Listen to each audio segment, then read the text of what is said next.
Monaco. Just say the name paints quite a picture, doesn't it? You think super yachts, gleaming in the harbor, maybe the roar of Formula One cars. Definitely. High-stakes casinos, luxury everywhere. It's become this, global symbol for extreme wealth, a playground for the super rich. Exactly. But today, we're doing our deep dive into Monaco to sort of push past that image. Is there really more to this tiny principality than meets the eye? Especially for you, if you're not a billionaire. That's the mission, right? Yeah, our mission is to dig into the source material, find some surprising facts, maybe some accessible experiences, and look at the unique reality of this place. Show how you can actually experience its charm without needing, a bottomless wallet. Mm-hmm. And get ready for some surprises. We're talking free activities, walking on the actual F1 track. Oh, yeah, that's a good one. And maybe the strangest rule about the famous Monte Carlo casino you'll ever hear. This should be fun. It really should, because you're right. While Monaco definitely attracts, as our sources put it, the ultra-rich and chic public, that's not the whole picture. Not by a long shot. So it's not just millionaires strolling around. No, not at all. Most tourists, and even a lot of residents, they don't fit that stereotype. Thinking it's only for the super wealthy is just, it misses the point, really. Okay, so let's break that down. How do you even get there affordably?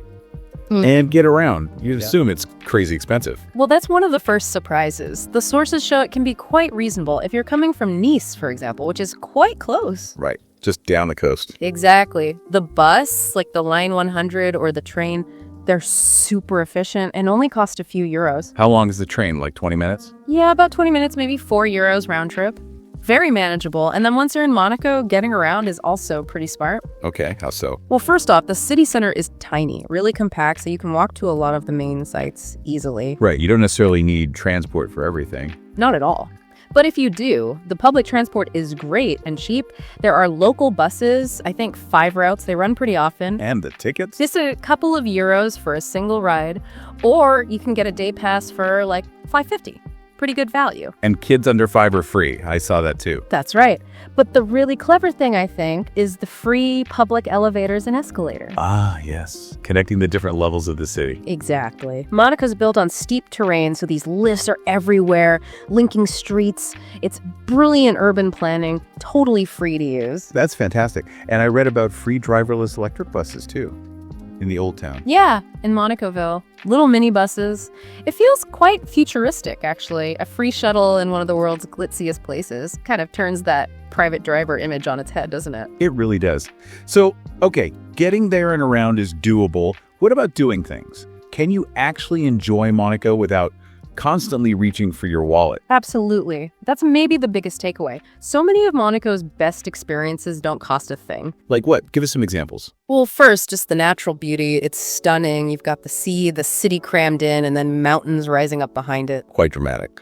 Very. And you can find viewpoints just outside the city for amazing panoramic photos, especially around sunset. That view, totally free. Nice.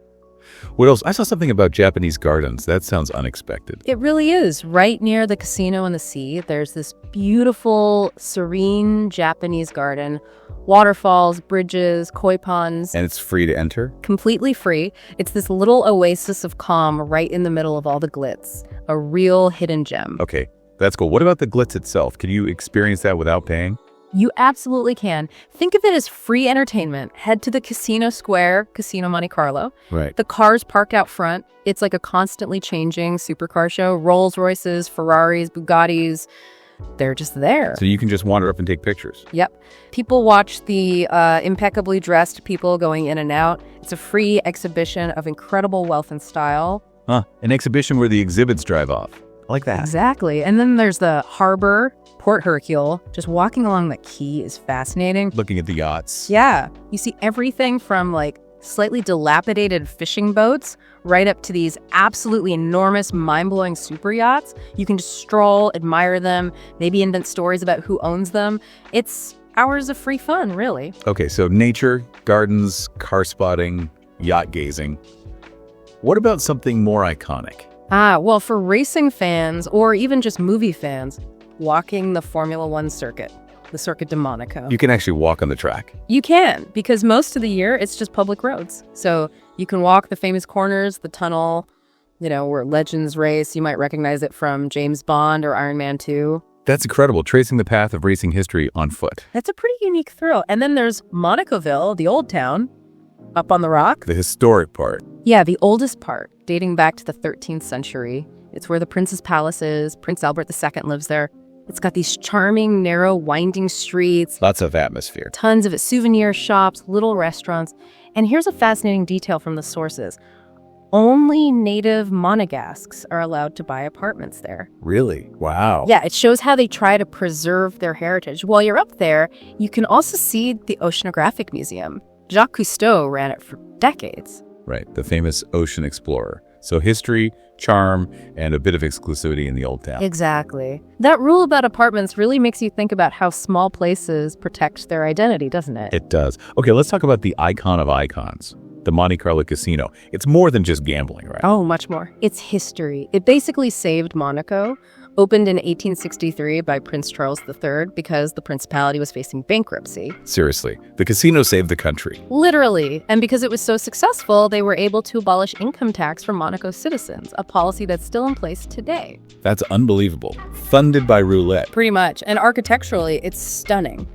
Belle Epoque style, designed by Charles Garnier, the same guy who did the Paris Opera. Ah, okay. You can see the resemblance, and it's been in loads of movies. Bond. GoldenEye, Never Say Never Again, even Fast 5, I think. It's instantly recognizable. And you can go inside the main hall or atrium for free, just to soak up the grandeur. But to actually gamble. For the gaming rooms, yeah, there's an entry fee around 10 to 17 euros, something like that. And there's a dress code. Right, no shorts or sneakers. Gotta look the part. Exactly. Decently dressed is the term they use. It's meant to be an elegant experience. Okay, but here it is, the big surprise. The really bizarre rule we teased earlier. What is it? Get this. Citizens of Monaco are forbidden by law from gambling in the Monte Carlo casino. What? No way. Their own casino. Forbidden. It's a law from the 19th century put in place by Prince Charles III himself. He didn't want his own subjects losing their shirts, basically. Protect them from financial ruin. That is absolutely wild. So they check ID at the door? They do. If you're Monegasque, you can look, but you can't play. Imagine owning one of the world's most famous casinos and not being allowed to place a bet. Mind blown. Yeah. That tells you a lot about the place, actually. It really does. A sort of protective, almost paternalistic approach from way back then that still holds. But visitors can gamble. Oh, yes, absolutely. The sources even had a little story about some tourists turning like 34 euros into 200 euros at roulette. So, luck can strike. Huh, okay. Good to know. So thinking bigger picture now. Monaco's tiny, right? Just 2 square kilometers. Incredibly tiny, squeezed in by France. But it's a masterclass in using space. They build up, they build down, they even build out into the sea. Maximizing every inch. Every millimeter, rooftop gardens, those public lifts and escalators we mentioned. It's all about vertical living and clever engineering. It feels dense, but really well organized. You definitely get that sense of layers when you're there, and the wealth concentration is just off the charts, isn't it? It really is. Highest number of billionaires per capita. Something like 30% of residents are millionaires. The average fortune is well over €1 million per person. And that observation about no homeless people. Oh. Or that they're too luxurious to spot. Yeah, quite a striking comment in the sources. It speaks volumes about the economic reality there.